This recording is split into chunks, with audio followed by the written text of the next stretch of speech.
Hello दोस्तों, welcome to my YouTube channel. आज का हमारा टॉपिक है वीआरएफ का आउटडोर पाइपिंग कैसे करते हैं। तो आइए देखते हैं। गाइस, हमारे पास ये दो सिस्टम है, सिस्टम 1 एंड सिस्टम 2। पहले समझते हैं सिस्टम 1 का पाइपिंग कैसे किया हुआ है, उसके बाद हम समझेंगे सिस्टम 2 का पाइपिंग कैसे किया है। आइए देखते हैं। आप देख सकते हैं हमारे पास ये 3 आउटडोर हैं जिनका मॉडल नंबर सेम है। गाइज़, यहाँ देखिए, यहाँ पे हमारा एक वाई ब्रांच लगा हुआ है जिसमें से 4 पाइप निकला हुआ है, 2 गैस लाइन और 2 लिक्विड लाइन। मैं आपसे बता दूं कि ये विला है और विला में टोटल 3 फ्लोर हैं, ग्राउंड फ्लोर, फर्स्ट फ्लोर और रूफ फ्लोर। यहाँ से केवल ग्राउंड फ्लोर और फर्स्ट फ्लोर के लिए पाइपिंग किया हुआ है, इसीलिए यहाँ पे एक वाई ब्रांच लगा हुआ है जिसमें से एक गैस लाइन और लिक्विड लाइन ग्राउंड फ्लोर के लिए जा रहा है और एक gas line liquid line first floor के लिए जा रहा है। और ये दोनों पाइप, जो चारों पाइप है, वाई ब्रांच में कनेक्ट हुआ है। वाई ब्रांच में कनेक्ट होने के बाद एक लिक्विड लाइन और एक सक्शन लाइन बना हुआ है और इसके बाद ये पाइप ऐसे आके और आउटडोर में जो वाई ब्रांच की इस्तेमाल होता है उसमें कनेक्ट किया गया है। अब यहाँ पे एक चीज़ मैं आपसे बता दूँ कि वाई ब्रांच से आगे की ओर या फिर वाई ब्रांच के पीछे की ओर जो डिस्टेंस होता है स्ट्रेट लाइन, उसको हम 50 सेंटी मिनिमम मैनेज करते हैं, इससे कम नहीं करना चाहिए।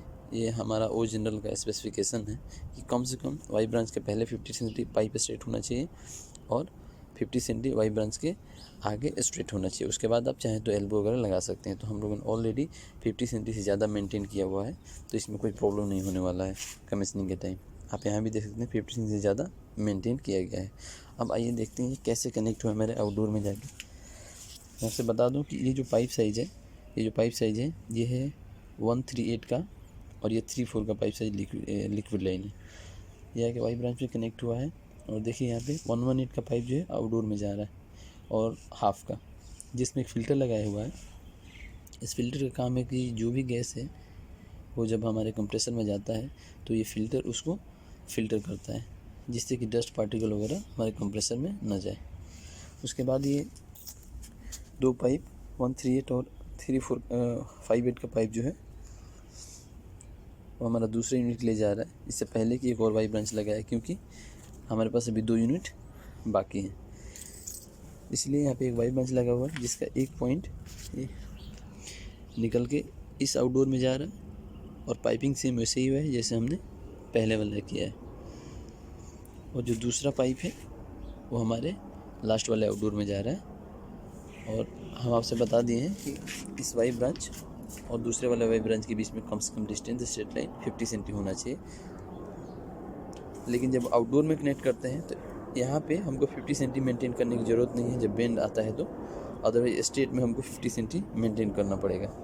यहाँ से स्ट्रेट अगर जा रहे हैं तो 50 सेंटी होना चाहिए, बट आउटडोर में जब कनेक्ट कर रहे हैं तो वहाँ 50 सेंटी मेंटेन करने की ज़रूरत नहीं है।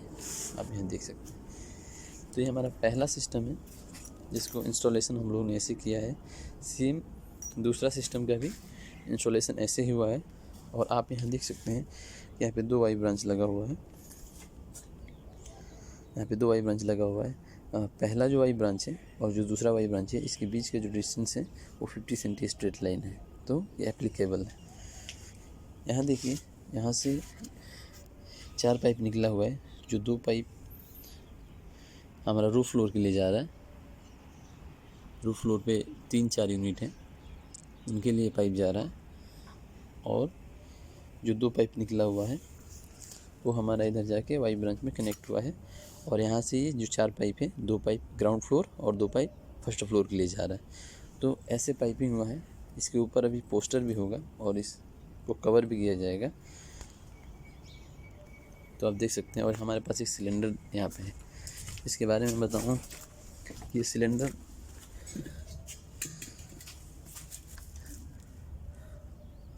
R141B है, जिसको हम फ्लशिंग के लिए इस्तेमाल करते हैं। इसको पहले हम पाइप में डालते हैं, उसके बाद हम नाइट्रोजन से प्रेशर देते हैं, जिससे कि जो हमारा गैस होता है वो पाइप के चारों तरफ जाता है और कचरा जो भी होता है उसको फ्लश करके साफ़ करता है। तो इसको केवल फ्लशिंग के लिए हम इस्तेमाल करते हैं। और यहाँ पे ये सभी आइसोलेटर्स हैं, इनके अंदर RCC होता है और एक ब्रेकर होता है। तो आप देख सकते हैं ये आइसोलेटर है।